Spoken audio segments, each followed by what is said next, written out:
کیا ہم اللہ کے سوا ایسی چیز کو پکاریں جو نہ ہمارا بھلا کر سکے نہ برا؟ اور جب ہم کو اللہ نے سیدھا رستہ دکھا دیا تو کیا ہم الٹے پاؤں پھر جائیں؟ پھر تو ہماری ایسی مثال ہو جیسے کسی کو جنات نے جنگل میں بھلا دیا ہو اور وہ حیران ہو رہا ہو، اور اس کے کچھ رفیق ہوں جو اس کو رستے کی طرف بلائیں کہ ہمارے پاس چلا۔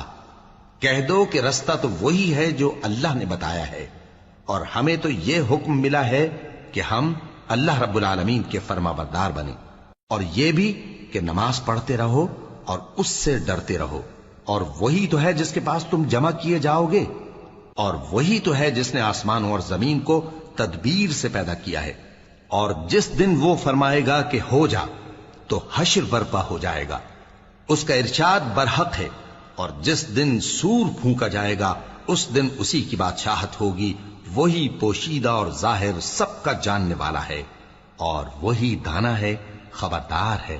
اور وہ وقت بھی یاد کرنے کے لائق ہے جب ابراہیم نے اپنے باپ آزر سے کہا تھا، تم کیا بتوں کو معبود بناتے ہو؟ میں دیکھتا ہوں کہ تم اور تمہاری قوم کھلی گمراہی میں ہو۔ اور ہم اس طرح ابراہیم کو آسمانوں اور زمین کے عجائبات دکھانے لگے تاکہ وہ خوب یقین کرنے والوں میں ہو جائیں۔ یعنی جب رات نے ان کو پردہ تاریکی سے ڈھانپ لیا تو آسمان میں ایک ستارہ نظر پڑا، کہنے لگے یہ میرا پروردگار ہے۔ جب وہ غائب ہو گیا تو کہنے لگے کہ مجھے غائب ہو جانے والے تو پسند نہیں۔ پھر جب چاند کو دیکھا کہ چمک رہا ہے تو کہنے لگے یہ میرا پروردگار ہے۔ لیکن جب وہ بھی چھپ گیا تو بول اٹھے کہ اگر میرا پروردگار مجھے سیدھا رستہ نہیں دکھائے گا تو میں ان لوگوں میں ہو جاؤں گا جو بھٹک رہے ہیں۔ پھر جب سورج کو دیکھا کہ جگمگا رہا ہے تو کہنے لگے میرا پروردگار یہ ہے، یہ سب سے بڑا ہے۔ مگر جب وہ بھی غروب ہو گیا تو کہنے لگے لوگو، جن چیزوں کو تم اللہ کا شریک بناتے ہو میں ان سے بیزار ہوں۔ میں نے سب سے یکسو ہو کر اپنے آپ کو اسی ذات کی طرف متوجہ کیا جس نے آسمانوں اور زمین کو پیدا کیا ہے، اور میں مشرکوں میں سے نہیں ہوں۔ اور ان کی قوم ان سے بحث کرنے لگی تو انہوں نے کہا کہ تم مجھ سے اللہ کے بارے میں کیا بحث کرتے ہو؟ اس نے تو مجھے سیدھا رستہ دکھا دیا ہے، اور جن چیزوں کو تم اس کا شریک بناتے ہو میں ان سے نہیں ڈرتا، ہاں جو میرا پروردگار کچھ چاہے۔